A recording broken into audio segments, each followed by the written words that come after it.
Hello guys, welcome back to my channel. నేను మీ review Tarak. పొలిటీషియన్స్కి ఏదైనా సరే ఒక టాపిక్ని డైవర్ట్ చేయాలంటే వాళ్ళకు కావాల్సింది సినిమా వాళ్ళే. మదం ఎక్కి ఎంతో మంది సినిమా యాక్టర్ల జీవితాలతో ఆడుకొని ఈరోజు వాళ్ళని డ్రగ్స్ కేసులో ఇరికిచ్చి ఆయన మాత్రం పక్కకు తప్పుకొని ఈరోజు ఎంతో కొండా సురేఖ మేడం చేసిన ఇష్యూ నిజంగా ఇప్పుడు నాగార్జున ఫ్యామిలీలో ఒక చిచ్చులా మారిపోయింది. నిజమే కదా. అసలు కేటీఆర్కి, నాగ చైతన్య, సమంతకి, నాగార్జున గారికి అసలు సంబంధం ఏంటి? ఇప్పుడు జరుగుతున్న ఈ హైదరాబాద్ లో కాంగ్రెస్ ప్రభుత్వం నుంచి వస్తున్న ఎన్నో ఎలిగేషన్స్, అవన్నీ జస్ట్ ఇలా ఒక్క ట్వీట్ తో, ఒక్క కామెంట్ తో మొత్తం మారిపోయేలా చేసింది. సినిమా వాళ్ళు ఇంత బక్రగాల? ప్రపంచంలో ఏదైనా సరే ఒక ఎలిగేషన్ చేయాలి అంటే జస్ట్ సినిమా వాళ్ళ మీద వేసేస్తే సరిపోతుంది. ఇట్స్ క్లియర్, టోటలీ క్లియర్, అంతా మారిపోతుంది. ఎందుకంటే జనాలంతా హౌలగాలైతే కాదు, ఖచ్చితంగా చెప్పాలి అంటే. ఎందుకంటే నాగ చైతన్య, సమంత గారి విషయంలో జరిగిన వాళ్ళు హ్యాపీగా ఉండి విడిపోయారు. హ్యాపీగా ఎవరి జీవితం వాళ్ళు చేసుకుంటున్నారు.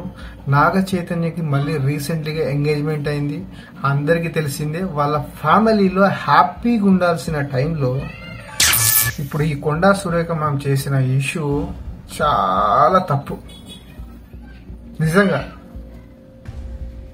అసలు ఏమని మాట్లాడాలనుకుంటారో తెలియదు, కానీ ఇది అనేస్తే అయిపోతుంది అని అనేశారు.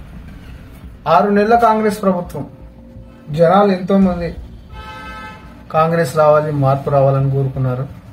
కాంగ్రెస్ వచ్చింది.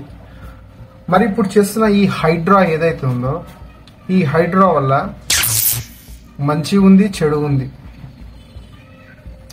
అది అందరికీ తెలుసు. మరి దాన్ని రేవంత్ రెడ్డి గారు ఎలా సాల్వ్ చేస్తారనేది అతనికి తెలుసు.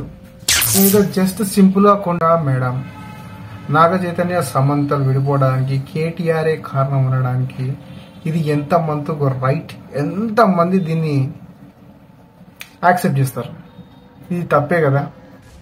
హ్యాపీగా ఉన్న ఫ్యామిలీ వాళ్ళది ఏదో అయిపోయింది, నడిచిపోతుంది వాళ్ళ జీవితం, వాళ్ళ జీవిత విధానం.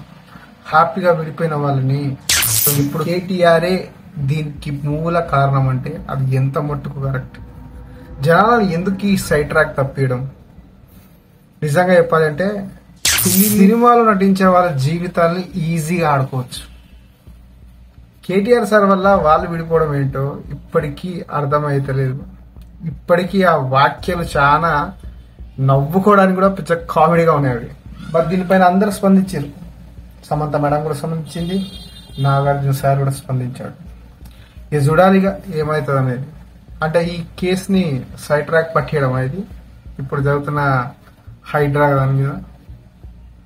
వావ్, కొండా సురేఖారెడ్డి మేడం, నిజంగా మీ యొక్క ఏమంటారు దాన్ని, సూపర్ ఉమెన్. జై హింద్.